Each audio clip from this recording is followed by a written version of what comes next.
మంచి పని చేసావురా తమ్ముడు. అసలు మీ బావమర్దలకి నువ్వు బావని గౌరవం కూడా లేదేంట్రా? వా, దానికి కూడా అసలు నీ మీద గౌరవే లేదు. దాన్ని వదిలేసి రావడం మంచి పనే చేసావు. అవునక్క, లేకపోతే వాళ్ళ పుట్టింటికి వెళ్తే నన్ను పట్టించుకోవడమే మానేసింది. అదే టీ తాగే దగ్గర పట్టించుకోదు, తినే దగ్గర పట్టించుకోదు, వాళ్ళ పుట్టింటికి వెళ్తే నన్ను అసలు పట్టించుకోదు. అసలు నా బామర్దులు వేస్ట్ గాళ్ళక్క. అదే ప్రతిదీ జోకే. బావంటే అంత అలుసా? నువ్వే అలసిచ్చావురా. వాళ్ళకి బాగా తెలిసొచ్చేలా చెయ్యాలి. అందుకే నా పిల్లం కాళ్ళ ఏళ్ళ పడ్డా పండగ పుట్ట వాళ్ళ ఇంట్లో ఉండకుండా దాన్ని అక్కడే వదిలేసి వచ్చా. ఒక్క విషయంలో నాకు బాగా నచ్చావురా. శబాష్, నా తమ్ముడు అనిపించుకున్నావు. భాగ్య ఇట్రా.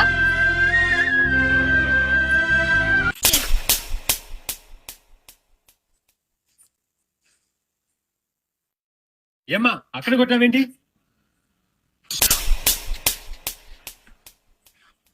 ఏరా, కొడితే నీ నెత్తి మీద ఉన్న కిరీటం కింద పడలేదే? ఏమే, నీ వజ్రాహారం కింద పడిందని చూసుకున్నావా? నేనొక పెద్ద రాజు, నువ్వు ఒక మహారాణివి. మీ ముందున్న వాళ్ళందరూ ఇలా ఉండాలా? అంతే కదా? ఆడపిల్ల పుట్టింటికి వెళ్తే తనకు నచ్చినట్టు కూడా ఉండకూడదా? ఎంతసేపు 24 గంటలు ఆయనకేం కావాలి ఇదే పనా? ఆ మాత్రం దానికి పుట్టింటికి వెళ్ళటం దేనికి? బావమరుదులంటే అంత చిన్న చూపా? నీకు సరదా అనిపించే మాటలేవో, కోపం తెప్పించే మాటలేవో పెద్ద లిస్ట్ ఇవ్వకపోయావా? పోనీ ఎక్కడైనా అడగకపోయావా పెద్ద లిస్ట్ ఇచ్చేది? ఆ ఇంటి ఆడపిల్లని మన ఇంటికి పంపించారా? వాళ్ళు అమ్ముకోలేదు, నువ్వు కొనుక్కోలేదు. గుర్తుపెట్టుకో ఆ విషయాన్ని.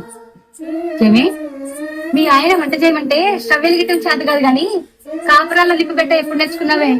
ఎరా, కట్టుకున్న భార్యని పండగ పుట్టాల పుట్టింట్లో ఏడిపించేస్తావా? పాపం నా కోడలు కట్టుకున్న వాడిని చెప్పలేక పుట్టింటోళ్ళని చెప్పలేక ఎంత సతమతమై ఉంటుంది. జీవితాంతో నీ కష్ట సుఖాలు పంచుకునేది నీ భార్యరా, నీ అక్క కాదు, నీ తల్లి కాదు. అది గుర్తుపెట్టుకో. ఆ కోడలు సర్వం నువ్వే అనుకుంది. దీని మాటలు వింటే నీ సంసారం సర్వనాశనం అయిపోద్ది. వెళ్ళి నా కోడలు తీసుకురాపో. అవునమ్మా, మొగుణ్ణి ఆ ఇంటి అల్లుండని గర్వం నెత్తికెక్కి అలా ప్రవర్తించా. ఇంకెప్పుడు అలా ప్రవర్తించనమ్మా. ఇప్పుడే వెళ్ళి నా గౌరవం తీసుకుని వస్తా. అరే తమ్ముడు, పప్పు చెక్కలు ఏమైనా కావాలా? వద్దులే అమ్మా. మరే నాకు మా అత్తగారు గుర్తు వస్తున్నారు. అబ్బాయి సంచులు పెట్టావు కదా. వద్దులేమ్మా, మా అమ్మ మంచిదో.